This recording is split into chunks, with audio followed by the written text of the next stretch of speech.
안녕하세요. 세상을 이롭게 하는 일에 관심 많은 승무원쌤 김용숙입니다. 장민호 씨가 화요일 날 아침마당에 출연을 했습니다. 화요 초대석에 출연을 해서 본인의 그동안의 또 인생 스토리를 쭉 풀어놨습니다. 화요 초대석에 나오면은 그 이야기를 아니할 수 없죠. 그래서 본인의 스토리를 좀 일목요연하게 털어놨습니다. 그래서 장민호 씨가 그동안 물론 우리가 단편적으로 장민호 씨의 이런저런 얘기를 알고는 있습니다만 한자리에서 쭉 본인의 얘기를 털어놓으니까 정리가 아주 잘 되었습니다. 장민호 씨는 또 세간에는 금수저 아니야? 혹시 부잣집 아들 아니야? 이런 소문이 있습니다만 본인은 그렇지 않다. 중산층 이하의 가정에서 성장을 했다. 이렇게 얘기를 했습니다.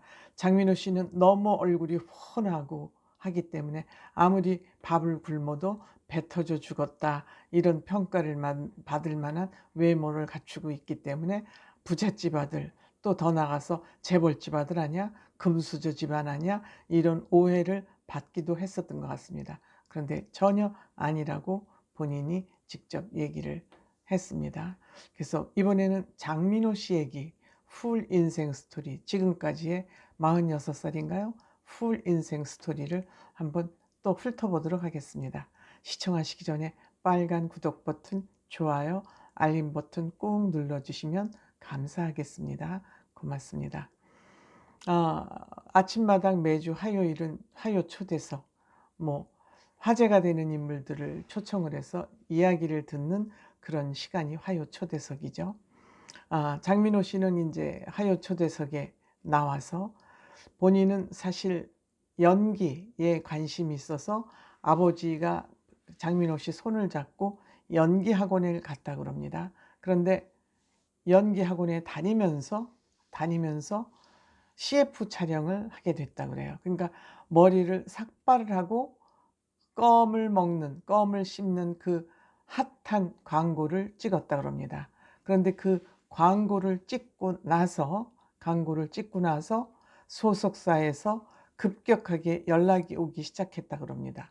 근데 이제 본인은 사실 그 오디션을 보러 가면서 본인이 연기학원 다니니까 연기 오디션을 하는 줄 알고 갔는데 그냥 노래는 못하냐 그래서 노래를 해보라 그래서 나이도 어리고 그러니까 못한다고 그랬더니 한 소절만 하라 그래서 한 소절을 하고 나니까 그때 바로 계약을 하자고 그랬답니다.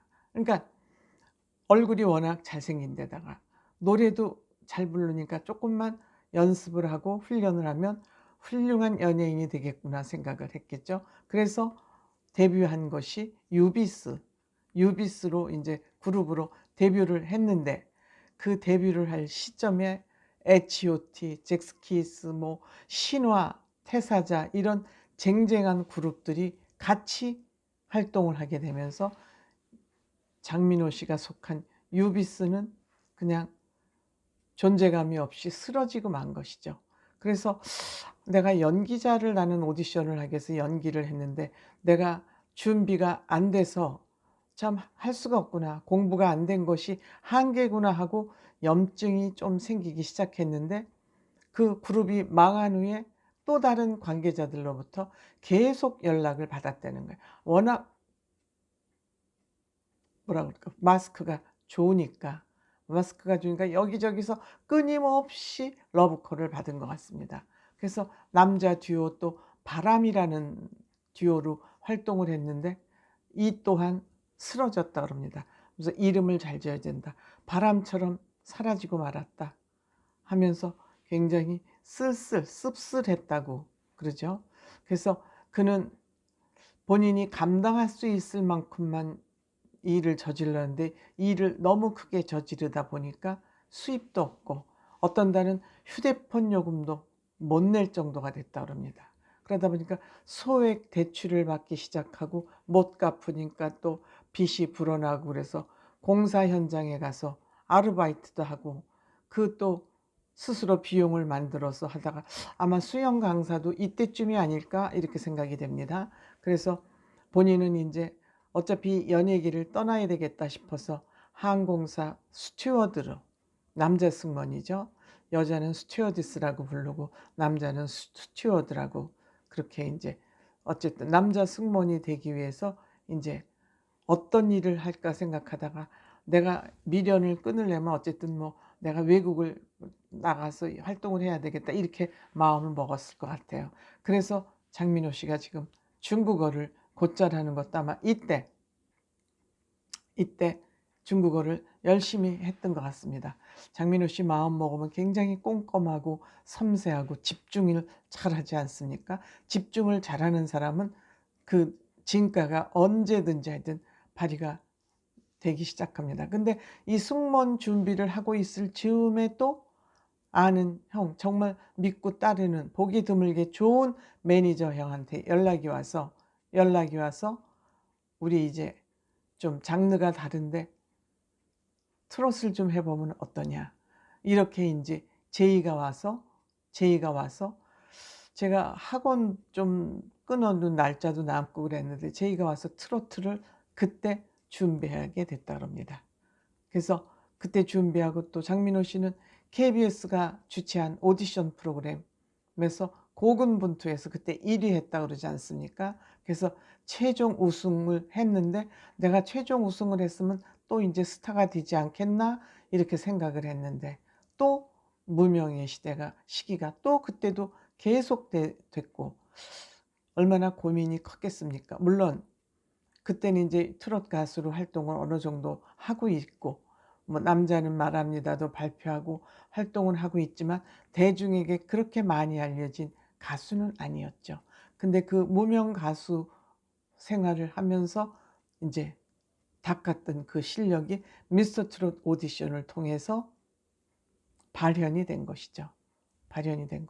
물론 그 파트너즈 정동원 군과의 그 듀엣 무대에서 장민호 씨가 많이 양보하는 바람에 정동원 군보다 탑세븐 중에 순위가 뒤로 처지긴 했습니다만, 어쨌든 장민호 씨는 그때도 아름다운 신사 정신을 발휘해서 정동원 군이 돋보이도록 하는 그런 아름다운 무대를 만들어내면서 우리 팬들에게 장민호라는 사람, 아 저렇구나, 참 멋있는 사람이구나 하는 것을 인식하게 해 주었고, 그 장민호 씨의 마음은 현재까지 사실이라는 그것을 이어가고 있지 않습니까? 어떻게 보면 장민호 씨는 정말 무명에서 힘들었던 시간이 많았지만 거의 한 30여 년 가까이 무명 세월을 해오고 있지만 그래도 무명 생활이 서럽거나 그걸 힘들다고 생각하지 않는 것은 무명을 버텨게 해준 그 팬들에게 팬들이 장민호 씨에게 감사하다, 잘 버텨줘서 감사하다, 이런 얘기를 들을 때마다 본인은 그 무명 생활이 그렇게 힘들고 지루하거나 어려운 시기만은 아니었다 하는 생각이 들고, 요즘 그 치유를 다 받는 기분이다, 이렇게 본인의 그동안 어려웠던 무명 시절 얘기를 KBS 아침마당에 나와서 다 풀어놨습니다. 즉 아버지께서 장민호 씨 손을 잡고 연기 학원을 같이 감으로써 어쨌든 장민호 씨는 이 연예계에 발을 들여놓게 됐고, 지금 이렇게 성공을 했기 때문에 장민호 씨의 그 머릿속에는 늘 아버지가 계시고, 갓파더를 통해서 김갑수 씨와 아버지 부자관계를 늘 예능하면서도 거기서도 아버지를 늘 떠올리고 아버지를 생각하면서 만든 내 이름 아시죠를 부르면서도 눈물을 흘리는 이유는 이와 같이 아버지에 대한 본인의 진로에 적극 협조해 주시고 지지해 주신 아버지에 대한 고마움이 늘 서려 있는 것 같습니다. 고맙습니다.